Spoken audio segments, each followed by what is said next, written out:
Bismillahirrahmanirrahim.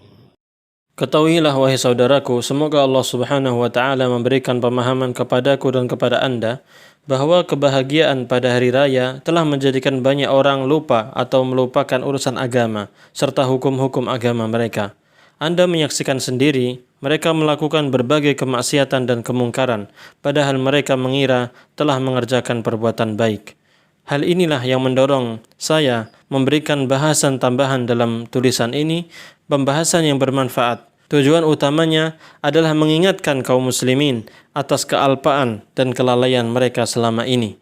Berbagai kemungkaran yang dilakukan kaum muslimin pada hari raya tersebut diantaranya adalah yang pertama, berhias diri dengan mencukur jenggot. Tidak sedikit kaum muslimin yang melakukan perbuatan yang diharamkan dalam agama Allah Subhanahu wa taala. Pengharaman tersebut ditunjukkan oleh hadis-hadis sahih yang di dalamnya terdapat perintah untuk memanjangkan jenggot, baik yang disertai dengan alasan pengharamannya, yaitu menyerupai orang-orang musyrik dan karenanya diperintahkan untuk tidak menyamai mereka, maupun yang tidak disertai alasannya. Di samping itu, memanjangkan jenggot atau membiarkan jenggot untuk tumbuh termasuk fitrah yang tidak boleh kita ubah. Banyak dalil tentang pengharaman mencukurnya, sebagaimana yang disebutkan dalam kitab-kitab mazhab yang 4. Hendaklah kita mengetahui hal tersebut. Yang kedua, menyelami kaum wanita yang bukan mahram. Perbuatan ini mendatangkan banyak bencana. Tidak ada yang selamat darinya kecuali orang-orang yang dikasihani oleh Allah Subhanahu wa taala. Padahal menyelami wanita yang bukan mahram jelas-jelas haram. Hal itu berdasarkan sabda Nabi sallallahu alaihi wasallam, "La an yut'ana fi ra'si rajulin bimikhyatin min hadidin khairun min an yamassa imra'atan la tahillu lah." Sungguh kepala seseorang ditusuk dengan jarum besi masih lebih baik daripada dia menyentuh seorang wanita yang tidak halal baginya. Hadis ini adalah hadis yang sahih. Pengharaman ini telah disebutkan di dalam kitab-kitab 4 mazhab. Oleh karena itu waspadalah. Silakan lihat dalam Syarhun Nawawi ala Muslim dan juga Hasyiatu Ibni Abidin serta Aridatul Ahwadhi.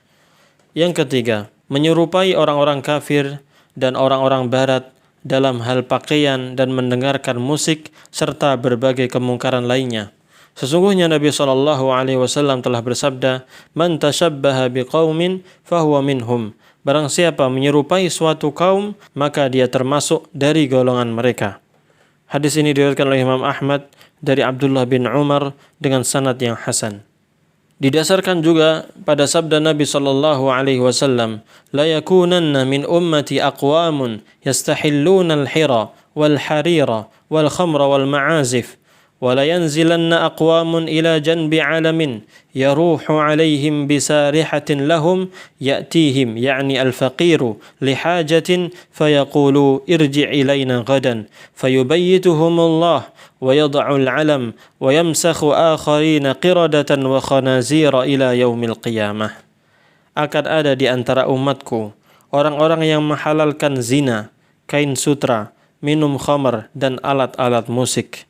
Dan akan ada suatu kaum yang tinggal di gunung yang tinggi yang ternak mereka kembali di sore hari bersama penjaganya.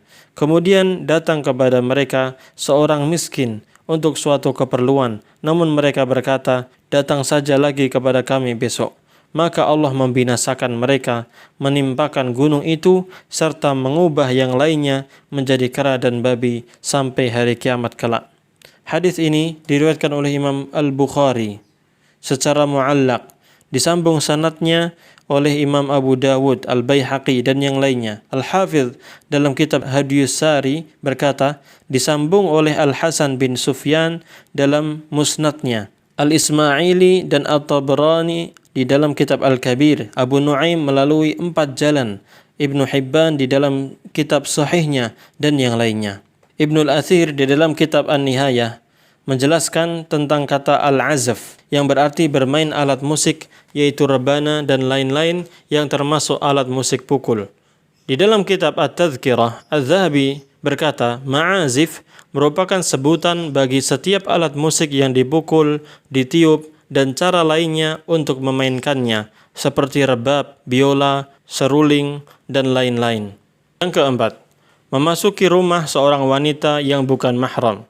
Hal itu didasarkan pada sabda Nabi sallallahu alaihi wasallam, "Iyyakum wad-dukhula 'alan nisa." Faqala rajulun minal ansar, "Ya Rasulullah, afara'aita al-hamwa?" Qala al-hamwu al-maut. Janganlah kalian masuk rumah menemui wanita yang bukan mahram. Kemudian ada seorang ansar yang bertanya, "Wahai Rasulullah, bagaimana tentang al-hamwu, ipar?" Beliau menjawab, "Al-hamwu adalah kematian. Ipar adalah kematian." Hadis ini diriwayatkan oleh Imam Al-Bukhari dan Imam Muslim dari Uqbah bin Amir.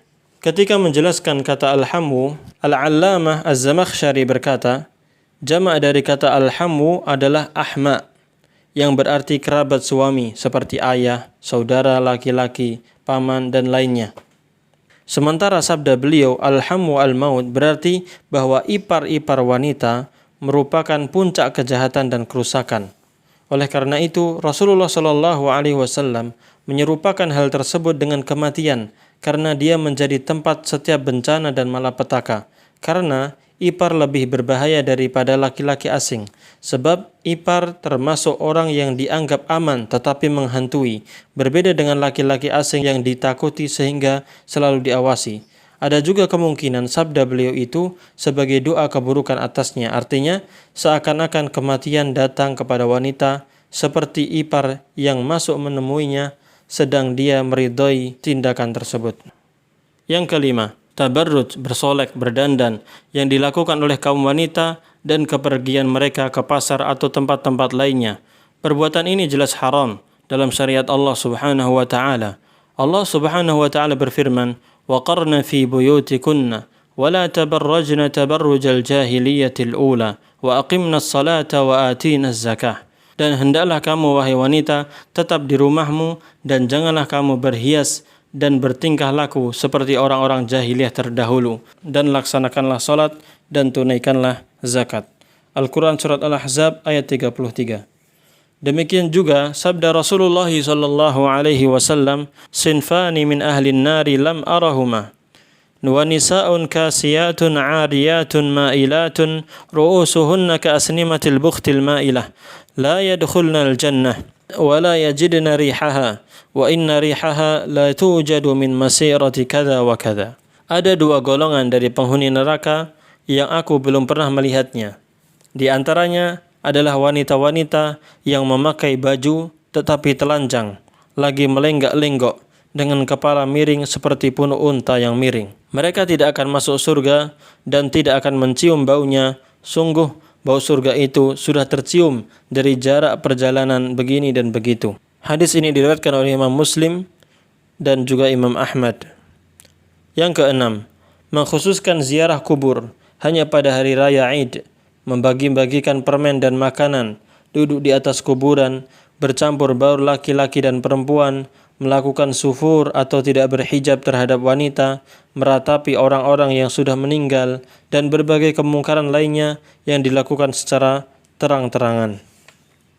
Yang ketujuh, berlebih-lebihan dan berfoya-foya yang tidak bermanfaat, serta tidak mengandung maslahat dan faidah. Allah Subhanahu wa taala berfirman, "Wala tusrifu, innahu la yuhibbul musrifin." Janganlah kalian berlebih-lebihan, sesungguhnya Allah tidak menyukai orang yang berlebih-lebihan. Allah Subhanahu wa taala berfirman, "Wala tubadzir tabdzira, innal mubadzirina kanu ikhwana syayatin." Dan janganlah kamu menghambur-hamburkan hartamu secara boros. Sesungguhnya orang-orang yang pemboros itu adalah saudara syaitan. Al-Quran Surat Al-Isra ayat 26 sampai 27. Rasulullah sallallahu alaihi wasallam bersabda, "La tazulu qadam ibni Adam yawmal qiyamah min 'indi rabbih hatta yus'ala an wa malihi min aina iktasabahu wa fima anfaqah."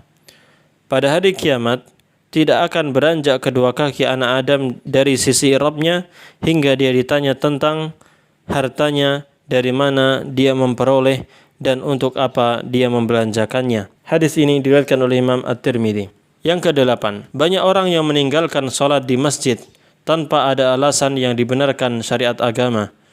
Bahkan sebagian mereka hanya melaksanakan sholat Id saja, tidak melaksanakan sholat yang lainnya.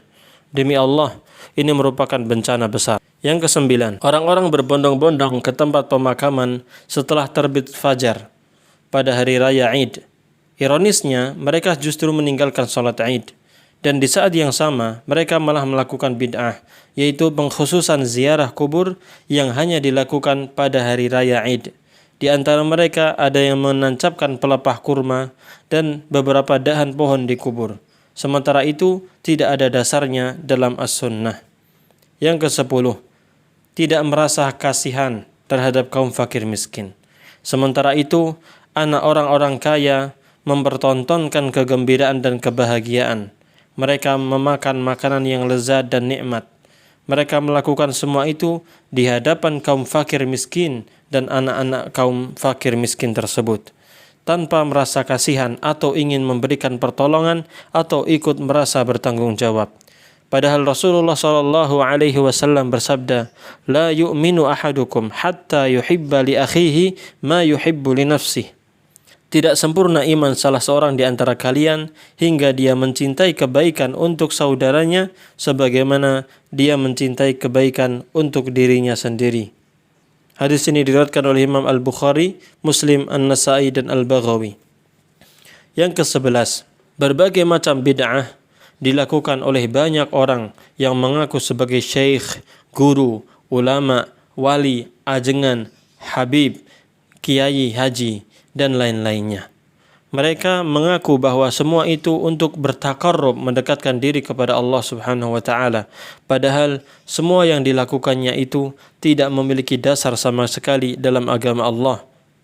Saya hanya akan menyebutkan salah satu di antaranya agar risalah ini tidak keluar dari tujuannya. Banyak dari para khatib dan pemberi nasihat yang menyuarakan bid'ah tersebut, yaitu mendekatkan diri kepada Allah Subhanahu wa taala dengan menghidupkan 2 malam hari raya Id, yaitu malam takbiran. Tidak hanya itu, mereka juga menisbatkan perbuatan tersebut kepada Rasulullah sallallahu alaihi wasallam dengan menyebutkan man ahya lailatal fitri wal adha lam yamut qalbuhu yauma tamutul qulub.